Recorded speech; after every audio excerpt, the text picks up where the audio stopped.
I'm a geologist, geophysicist by training, so I worked for Shell Oil for 7 years and Occidental Petroleum for about 5 years, and then I joined the Lundin Group 15 years ago. So for 15 years, I spent 2 years in Sudan, I spent 2 years in Malaysia, 2 years in Geneva, and then the last 10 years I've been with Lucas Lundin in Vancouver, starting up new companies. So we've started a few Valkyries in Tanganyika, which we sold for very good profit. We've got two others that are kind of alive and well, the Black Pearl and Shamaran, which just announced a major well test in Kurdistan. And then, of course, I did work with Lundin Petroleum, precursor Lundin Oil AB as well. Africa Oil is a very much a pure exploration, kind of a swing for the fence, looking for elephants in Africa is the way we used to portray ourselves. And we've come to Africa with 4 different systems to look for very big oil fields. We don't mind taking technical risk as long as the reward is big enough. So part of the Lundin Group of companies, and I think that's been the Lundin philosophy for many years.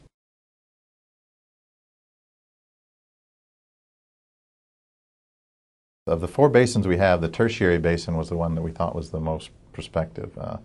We went in there kind of analogous to Tullow's discoveries in Uganda. So when we first went in there, we saw that as the highest prospectivity one and where we wanted to drill some of our early wells. So we were actually able, after we shot seismic and delineated some prospects, to bring Tullow Oil in, the expert in Uganda, and they selected that Gamia as their first well based on what the success that they'd seen in Uganda. So we drilled it.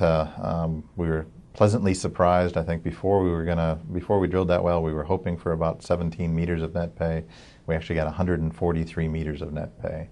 And just to put that in context, the single thickest well that Tullow drills in Uganda, where they have 1 to 2 billion barrels of recoverable oil, was only 33 meters. So first well out of the block, we got more than 4 times as much as the best well that they drilled in Uganda. So it is only one well, but it's certainly certainly excites us about the future in our drilling campaign.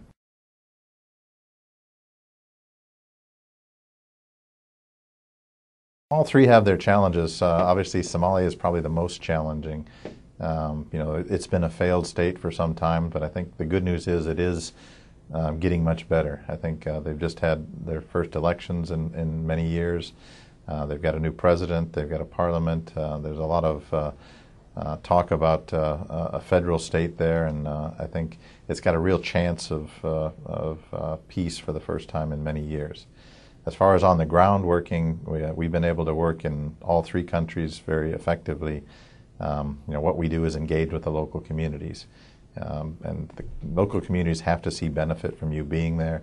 If they see benefit from you being there, generally security is not an issue.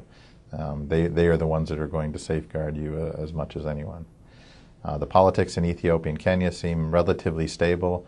It is an election year in Kenya. They've had problems with violence in the past in Kenya during election years, but the violence usually flares up just before and just after, and then the strong system of democratic government they've got in Kenya continues thereafter.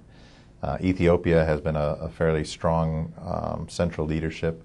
Meles Zenawi, who's ruled there effectively for over 20 years, he passed away in August, and there's a transition in the power system there, but it seems as though the transition's going very smoothly. So I think from a political, operational standpoint, we're quite happy that we can manage the risks there, but of course we have to be very sensitive, and we have to make sure that we engage the local people and that the local people are going to see benefit from us being there. And I think that's one of the reasons I'm moving down to Nairobi, is I want to be engaged on all levels with the government, with the local people, with the NGOs, with all the stakeholders, and make sure that this is a benefit to all people, the oil that we find.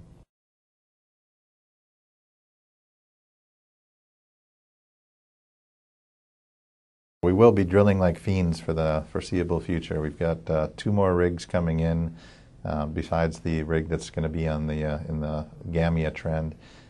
We will be spudding before the end of September the Pai Pai well, and that rig will stay in country most likely and drill other wells probably in the Tertiary Basin. And then we have a 3rd rig coming into Ethiopia, which will drill in the northern part of the trend in the Omo block on a prospect called Sabisa. And that one's going to be a very pivotal well because we've got discoveries in the south, but if we can discover oil in the north, basically have a pin in both the north and the south, suddenly the whole trend looks prospective. I think Gambia has de-risked the Lokochar subbasin, but I think there are differences in the other basins, and I think we need to drill wells before we de-risk those as well.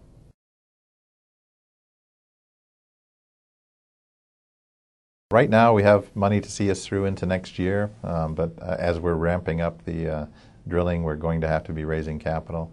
So I think we've let no secret into the market that we're probably looking to raise about $200 million in a private placement.